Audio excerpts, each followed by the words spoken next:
The views, ideas, and content of Well Seekers and their guests are their own opinions, and you should always seek additional professional help around any of the issues discussed here on Well Seekers. Hello and welcome to Well Seekers, where we are rising and coming back to live a life of well. I'm Lucia. I'm so honored to be with you today. We're continuing our series on rising and coming back from food-related issues this fall with a very special guest today talking about treatment options and what to do if you're a loved one of someone who's struggling with food-related issues. Now, before we get started on our show, I wanted to talk about some of the signs, warning signs of eating disorders. Now, I'm not a parent, but I know plenty of parents who have kids and anywhere from ages 6 to young adults, and they question some of their eating-related behaviors. A question I get a lot is this normal? Now, I'm just going to start by saying everyone needs to go see their own therapist or doctor to assess whether something is normal or not normal. But speaking in general terms today, I wanted to talk about some of the signs that you can look for if you have someone in your life that you think may have an eating-related issue or potentially an eating disorder. One of the things that is hard to differentiate between is just normal self-consciousness and weight concerns and an eating-related issue. But here's something that I like to ask people that talk about losing weight or they're not happy with their body is why? So is it a diet culture thing? Is it a self-esteem thing? So asking the why is so vital because that's going to tell you where this person is headed. If it's something like, hey, for example, I'm just going to use myself. I've gained some weight because I stopped working out because of an injury and I want to lose weight. Now that why seems pretty spot on. I'm going to do that healthily. I'm going to do it slowly. I'm not going to take drastic measures. But if I'm thin, which I was at a completely normal weight with completely normal eating, and then all of a sudden I decide that I'm not happy with my body and I need to lose weight. Now that why was a lot different. So asking someone why can be important. But if you have any doubt or any questions, especially if you're dealing with a teenager or a child or a young adult, I always tell people just be more cautious. So why not schedule an appointment with a therapist? Why not just have them talk to someone? If you can't get their why, there is no shame and no harm in bringing them to a mental health professional. I think that mental health checkups should be something that are just that, checkups. I don't think we need to go to therapists only when there's an emergency. It can help to talk to somebody, your own mental health therapist, your own mental health professional. This is just my opinion. Doctors are great. I think if that's what you want to do, bring them to a doctor. That's great as well. But a trained mental health professional, especially someone who deals with eating related issues, and having a conversation, having your child have a conversation, having your loved one have a conversation, that's all it needs to be. And sometimes just a simple conversation, talking about their self-consciousness, their self-esteem, their weight concerns, different things like that. It can be a preventative measure for further down the line complications with eating related issues and eating disorders. I am a big advocate and proponent of prevention, which to me means having these support sources out there. And one of those support sources is talking to a professional. Even though we're going to give some warning signs of eating disorders or eating related issues, I always cannot stress enough that I am such an advocate of if you have any questions or a loved one that you're concerned about, and if it is a child in your life that you're concerned about, having them talk to a professional, there's no shame around it, and it could prevent things from occurring further down the line. Having said that, some things to pick up on if you're questioning if someone has issues with food, there's a couple major categories that I always look for. One is restricting, making excuses to avoid meals. So if they're constantly saying, I had a bigger meal earlier, I'm not hungry, I had an upset stomach. Those are things that I used to do and that I've seen clients also do. I know for myself, sometimes that can just be someone who has allergies because now I have food allergies and that stuff is true. So just noticing, observing, is this person always doing this? Do they always have an upset stomach? And is there no reason for it? Do they not have allergies? They just, may potentially be restricting food. If you're out and they're only eating tiny portions, it could be another indicator. Obsessively counting calories, not just tracking them to make sure they're on target, but reading labels, weighing their portions to an obsession. developing restrictive food rituals, saying they can't eat certain foods. Like I know for myself, there was a whole long list of foods I wouldn't eat. Pizza, pasta, all of this stuff that now I just enjoy in moderation. Diet pills.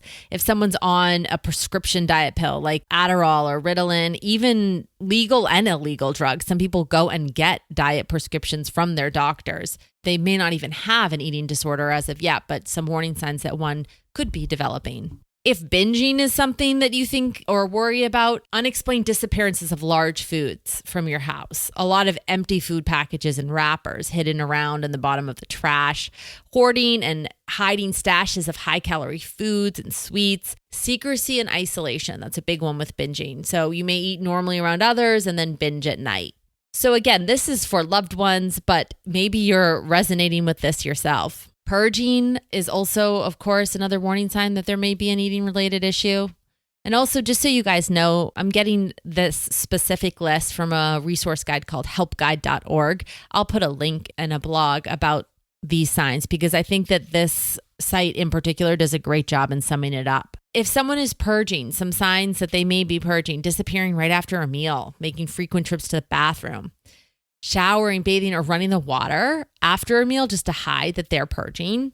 And purging can come in lots of different forms. Excessive amounts of mouthwash and breath mints. If you're smelling that, it's maybe to disguise the smell of vomit. Taking laxatives, exercising for extended periods of times. That's all a form of purging as well. Frequent complaints of a sore throat. Maybe they have an upset stomach, diarrhea, constipation, and discolored teeth. All, again, signs that someone could be purging. And I talked about this a little bit before, but distorted body image is, I think, one of the first signs that leads to eating-related issues. So, for example, listening to people and how they talk about their body can help prevent eating-related issues and eating disorders. Again, just in my opinion, more than anything else. If you hear someone with an extreme preoccupation with their body or weight sign, talking about they don't feel this or they don't feel that, maybe they are at a fine weight, a healthy weight for their body, and they're saying that they need to lose weight. Different things like that. Again, those are warning signs that, okay, this person isn't happy with their body, which means they may manipulate their food behavior in some sort of way that could eventually lead to a clinically diagnosable eating disorder. To me, prevention of eating disorders is so important. Treatment is as well, which is why we have our guests coming on today to help talk about what to do if you have a loved one that needs help with an eating-related issue and may require treatment, and also is going to come on and talk about my favorite thing, which is self-care for you as the loved one. I believe truly to my core, from personal experience and from professional experience, that prevention of significant eating-related issues is possible. And it's possible by tackling a lot of the things that we've talked about here on Well Seekers. Number one, diet culture, just the feeling that your weight in some way correlates to your significance, and helping people see that that is absolutely not true. And then number two, learning how to feed yourself, fuel yourself, and be yourself as a whole, complete person, and not putting so much judgment around your weight and what that weight means. So the goal is always healthy. It's not thin. And if we could shift that ideology as a country, as women specifically, for each other too. One of the things that I always see is women picking on each other's bodies, not to their faces generally, but even at my age, there's women saying, oh yeah, she gained weight. It's like, okay, maybe she has something going on. Maybe she can't exercise enough. So as a female, just not only checking your own behavior with food, but watching what you're saying about other women, their bodies, commenting on women's bodies, that behavior. And you never know who's listening. Little ears are listening all the time to things being said about bodies, your own bodies, and other people. So I personally, for me, try to clean up my language about other women's bodies and especially my own body. Now, having said that, though, if you are worried about someone, the best thing to do is to speak out. So that could be as soon as possible. Maybe they're just, on the verge of something and talking negatively about their body, or it could be someone that you think may have a full-blown clinically diagnosable eating disorder. Whatever the case may be, or it may be in between there, speaking out is always the thing to do to try to get someone help. But how do you do that? How do you get help? What do you say? And what do you do to take care of yourself in the meantime and in between all of that? Well, our guest, Kelly McAdams, is going to come on and talk to us about that next. So stay with us right here on Well Seekers.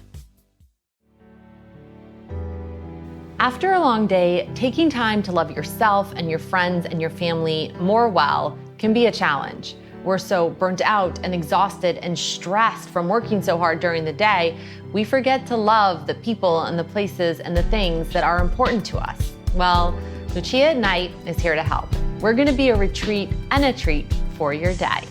A place to laugh, to connect, and to learn to love yourself and others more well. We're gonna talk about relationships, ways to sleep better. We'll have expert guests, personal stories, maybe even a musical guest or two. We'll share behind the scenes into my own life as well, my friends, my family, and of course, my relationships.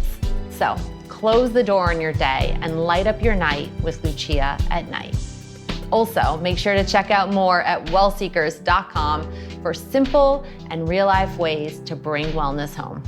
I'll see you tonight on Lucia at Night.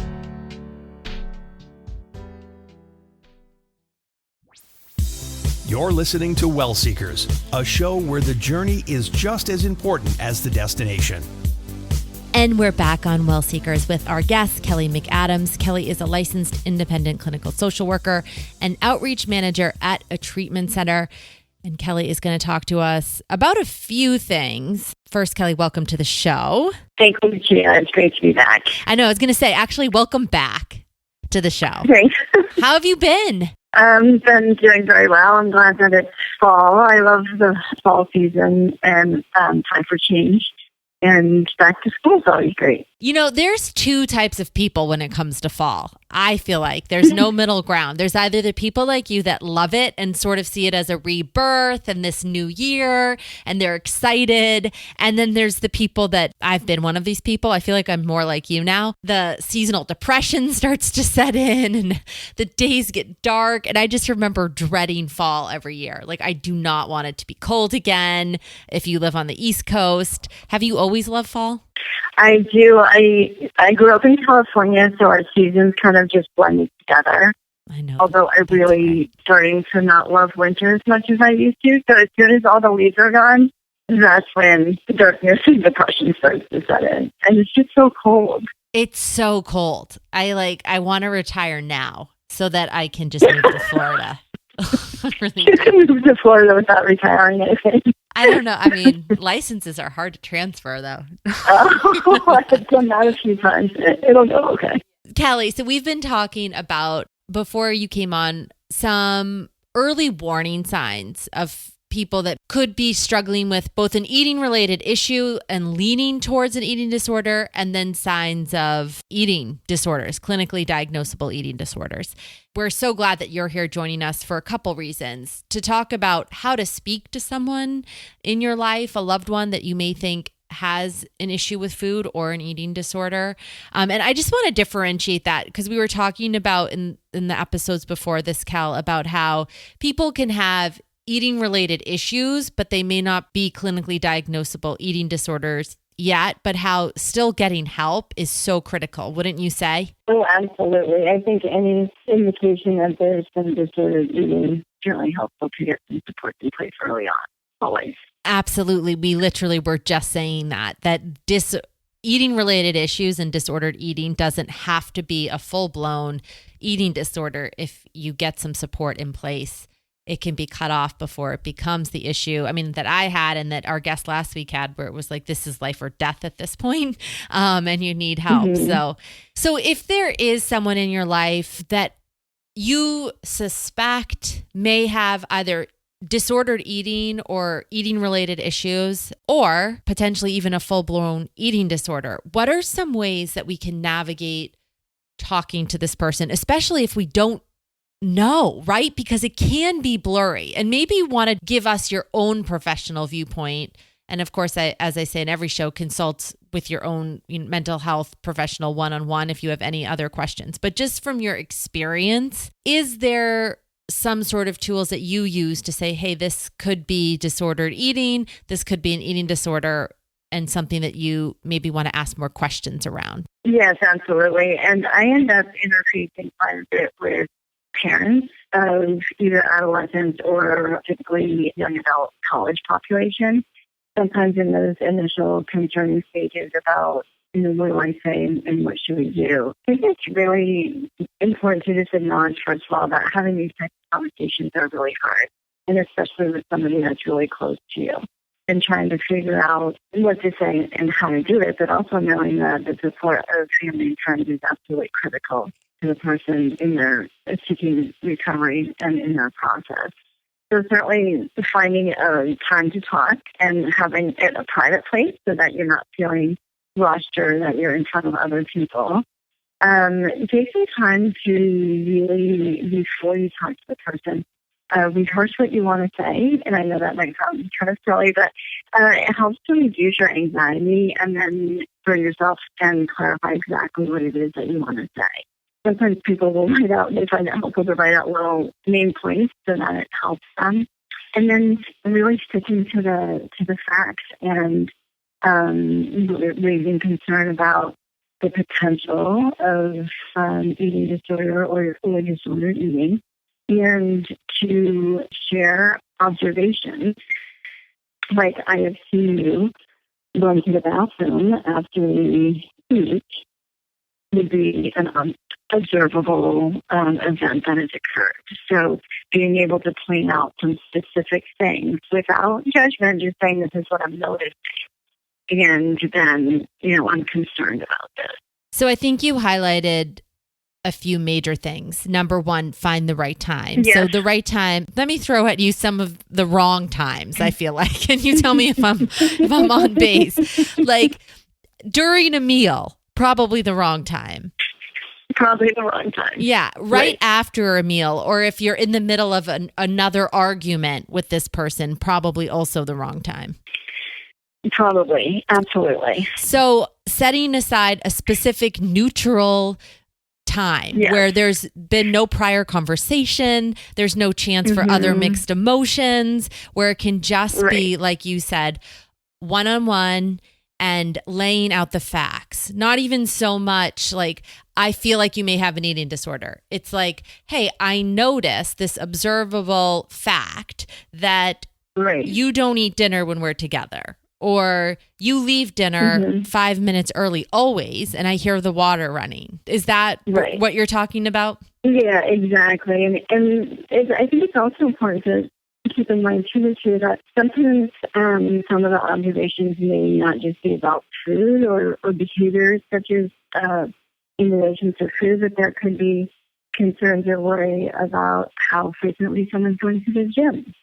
And how much they're exercising. So those might be observations as well.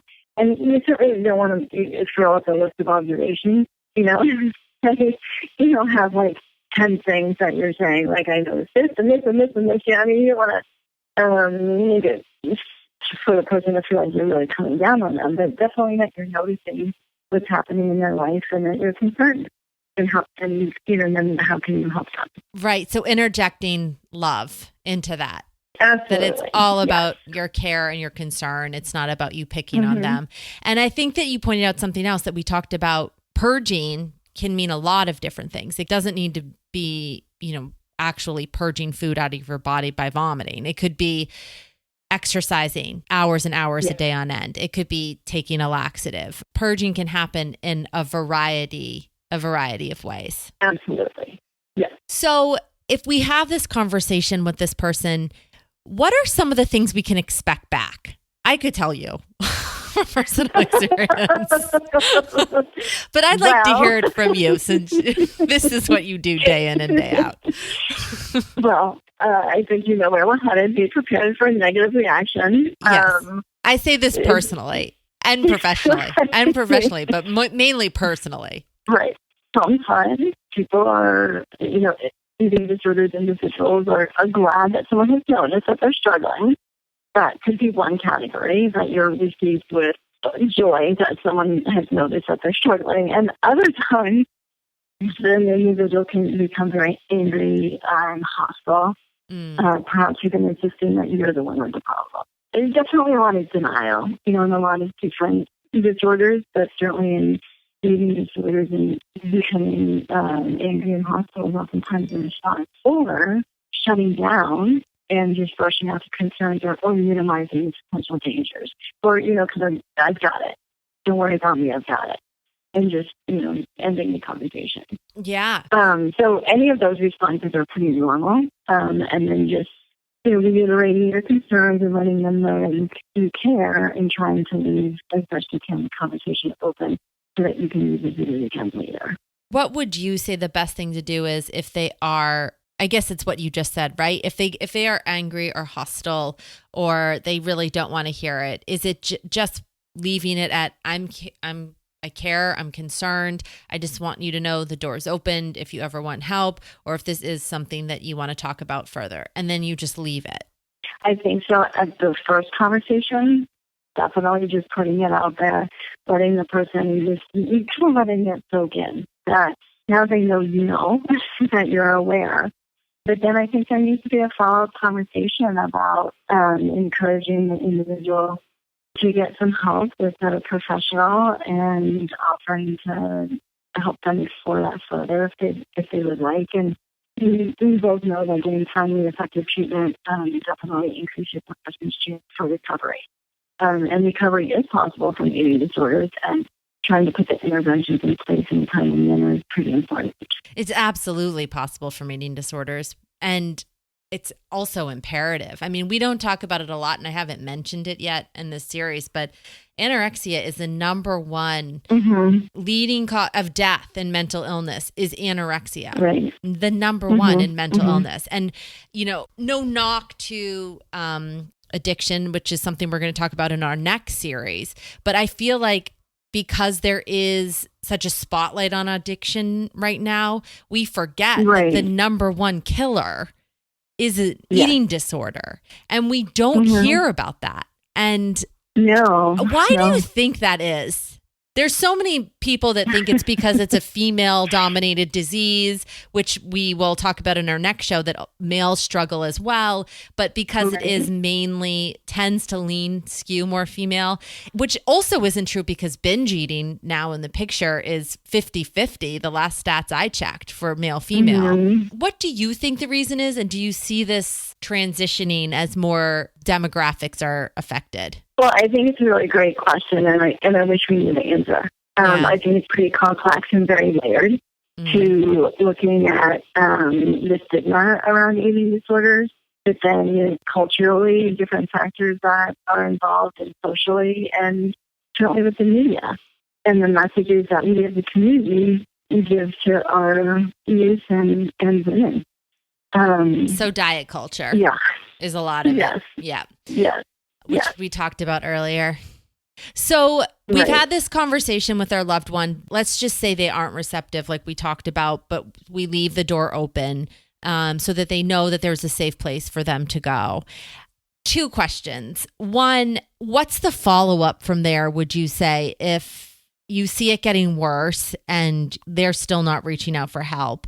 And then second question, if they say they do want help, what do you do next? So I think the answer is a little bit different depending on if the person is under 18 or over 18. Okay, so let's say they're both.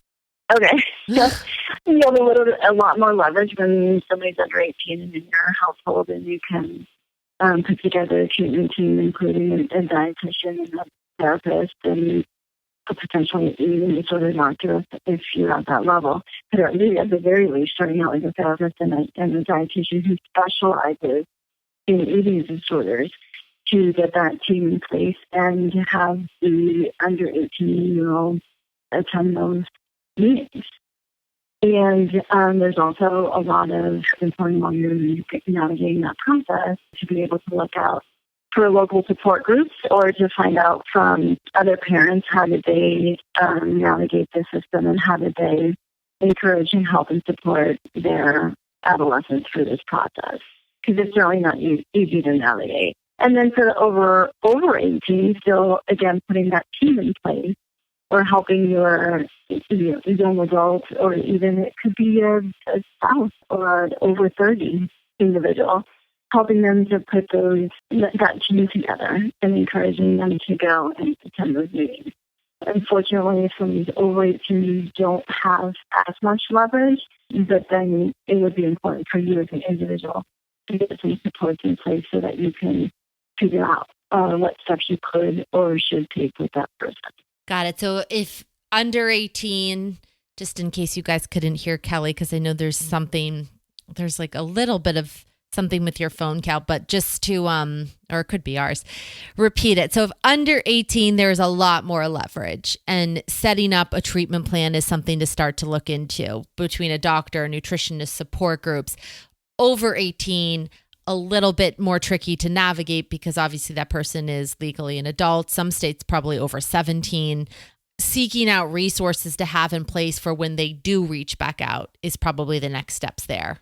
Yes, absolutely. And then if they do say, hey, you know what, you're right, I do need help, I do have a problem, what would be the best next steps to take then? I think starting with your primary care physician, if you don't have any resources in place whatsoever regarding eating disorders, I would suggest reaching out to your primary care physician and seeing if they have any resources available.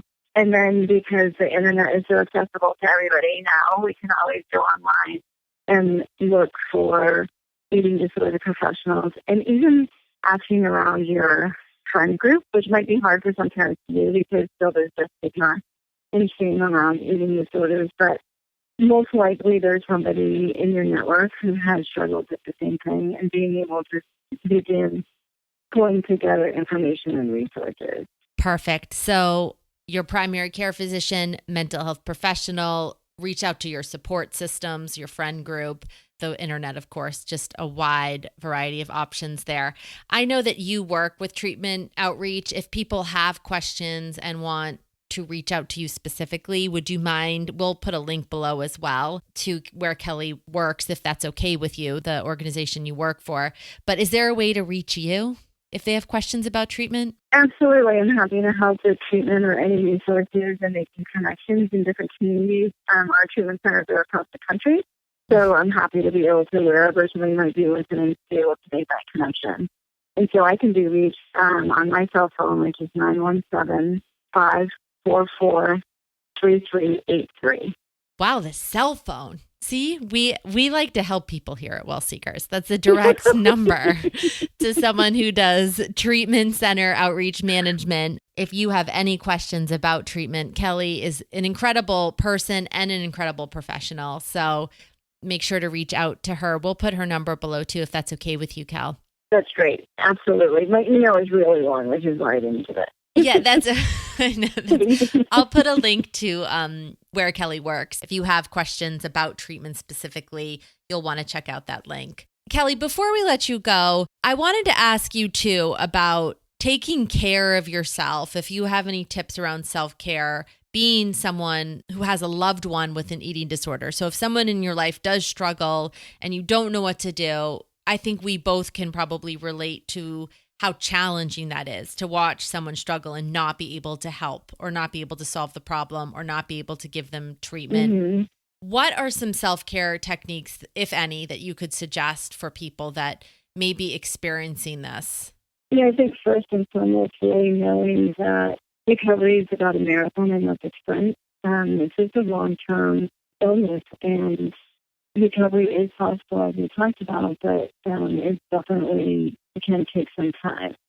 So trying to be patient and non-judgmental, being open and listening reflectively, and also doing whatever it is that you need to do to whatever your way is of taking care of yourself. So maybe it's educating yourself on the topic, maybe it's increasing, exercise for yourself in a healthy manner. Maybe it's going to get a massage or taking a long walk or going to the movies. Whatever it is that you need to do that you enjoy doing. To give yourself some time to rejuvenate after or while you're trying to take care of your loved one. Which is, go ahead. No, I was going to say it's the hardest thing to do when you feel like you have a loved one out there struggling.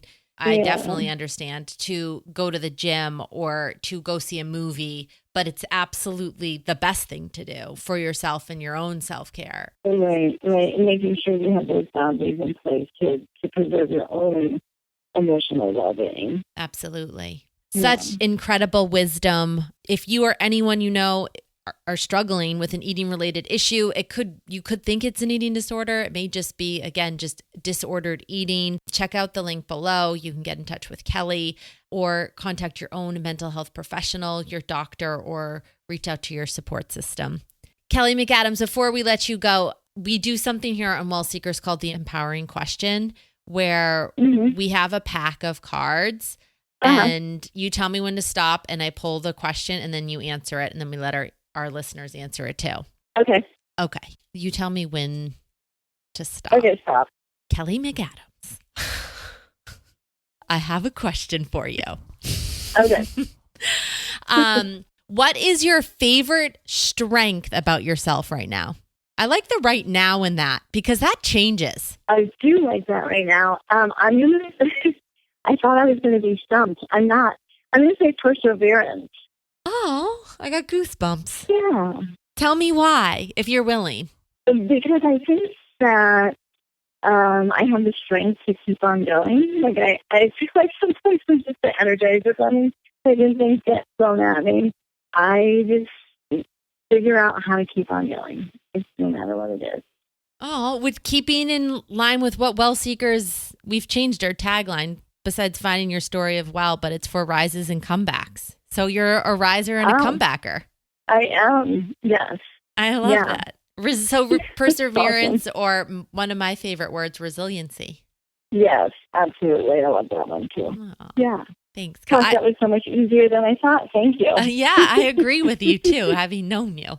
If you guys want to share what your favorite strength about yourself right now is, make sure you leave a comment below, or you can tweet us at Well Seekers, or we're on Facebook or Instagram. Kelly McAdams, licensed independent clinical social worker and outreach manager at a treatment center for eating disorders. You can find her information below if you have any other additional questions. Thanks so much for being with us on the show. Thank you. We'll be right back on Well Seekers. Today's lifestyle demands the best in wireless, and with Pulse Cellular, you have the best options available. Switch to Pulse Cellular for unlimited talk, text, and high-speed data, coast to coast with no contracts, no credit checks, and no overage fees. One line for $65 or 4 lines for just $45 each, including hotspot, Wi-Fi calling, and 50 gigs per line. And for all you travelers, we got you covered in Canada and Mexico. Plus, text and data in over 210 countries worldwide, all with the best phones or bring your own. That's pretty awesome. Get the best user experience on mobile at pulsecellular.com. Thanks for being part of the Seekerhood. We couldn't do this without you. Now, back to the show. Welcome back to Well Seekers with Lucia. I'm Lucia, so it's a good thing I'm here since it's my show. It's been a long week here at Well Seekers, and I have to say that's why we're not doing the video. I mean, you could be watching us on video right now, but one of the reasons that we haven't switched over to video yet is my schedule has been insane. It's been crazy. Because of that, I have been practicing what I preach, which is doing what you can do and then just leaving the rest as it can be. And right now, audio with some reduced video is what we're able to do, but I promise you that before the season is over, we will switch back to full-on video. Having said that, I want to thank our guest, Kelly McAdams, for coming on today. Kelly is just, well, she's one of my favorite people and a wealth of knowledge when it comes to taking care of yourself and also helping people get into treatment that may need it. So before we go, I want to talk to you about something that I actually use for my own self-care. So when I get stressed out, I have found for myself at this point with my relationship with food, it's an ebb and a flow, right? It's a journey. And it went from really bad to really good to really bad again, and then to a treatment center. And since then, it's been this slow, sort of patiently improving evolution of a pretty healthy relationship with food. I still work on my relationship with my body, especially having gained some weight. So that is an absolute work in progress. But one of the things I do, because now I notice I use food more as an anxiety tool, to reduce my anxiety is what I need to focus on, right? Because if I'm using food to reduce my anxiety, what I really need to focus on is reducing my anxiety. So something that I have found that if you go to wellseekers.com and you click on the featured tools, There's something called a fidget dice, and it's really cheap. It's under $10. This fidget dice is my absolute favorite. You'll hear me clicking it right now. When I get stressed out or I want to eat, I use this, and it helps me breathe. Just take a second to stop, right? Stop, Lucia. You don't need to feel so anxious and worried. And I click this toy, and it sort of just takes my energy. It takes my anxious energy and helps me not eat. Another thing that I do that has been really, really helpful is gum. Gum is a big anxiety reducing tool for me. And then, of course, this is if I can't take a 10-minute meditation, maybe I'm in a meeting or something. These are tools that I can just use and not have to close my eyes and slip away. I can be in the moment with people, and my anxiety, I take it out on a fidget dice, not on a pint of ice cream. Having said that, if I do eat a pint of ice cream, I'm still okay with it at this point. And that to me is recovery. And that to me is hopeful, because that was not the case. I would have had to have run 7,000 miles or restrict calories the next day or do a million crazy things that I used to do with my eating disorder. And I am just so grateful and want to pass on to you guys that if you're struggling with food, or you know someone who's struggling with food, there's absolutely 100% hope out there. You will rise, you will come back, and you can get to a place that it may not feel like perfection, but it'll absolutely feel like you have progressed to a place that you couldn't believe you got to. Eating things like pizza and ice cream and looking forward to it for me. Taking my anxiety and using a fidget tool instead of eating, absolutely somewhere I never thought I would be. The way that I got there was through my own treatment and my own treatment program. And there's lots of different ways that people get there. So I just hope that if you're out there struggling, or you know someone struggling, that you keep searching, you keep seeking, because there are answers out there. Kelly had some great ones. If you're just looking for better coping skills and want to use food a little bit less, but it's not something that needs treatment, things like these coping skills, this fidget dice and all of that stuff that we have on the site under featured tools, it is literally there to help you do just that. Cope with life in a way that's positive, that takes your anxiety, because we all feel stress. We all feel these things. It's just, what do we do with them? And this show is all about helping you do something positive with them. So I hope you got a lot out of today's show. I hope that you reach out and ask for help if you need it. Kelly had some great resources. And most of all, I hope that you're good to yourself for the rest of the week. If you need anything, make sure you find us on Facebook at Well Seekers, Instagram at Well Seekers, Twitter at Well Seekers. You can also find me at Lucia Naz, LuciaNazz on Instagram, Lucia's page on Facebook. As always, if you have any questions, make sure you seek out your own one-on-one individual doctor, mental health professional, someone that can get your questions answered. Although we want to give you information, we absolutely are not treating anyone one-on-one. So if this is an emergency, as always, make sure you reach out to a mental health professional straight away. You could even walk into an ER, call 911 if you're ever having a mental health emergency. That is the best thing to do. So while we're here to support you, we hope that if you really do need help, that you reach out and you get that. So thanks for being with us on this journey. We love you guys, and we know that you have a lot of ways that you can spend your time, a lot of things that you can listen to, and we are so exceptionally grateful and honored that you're listening to us. So thanks for being with us on the show, and we'll talk to you next time on Well Seekers. How would you like to join the conversation? Email us anytime at hello@wellseekers.com.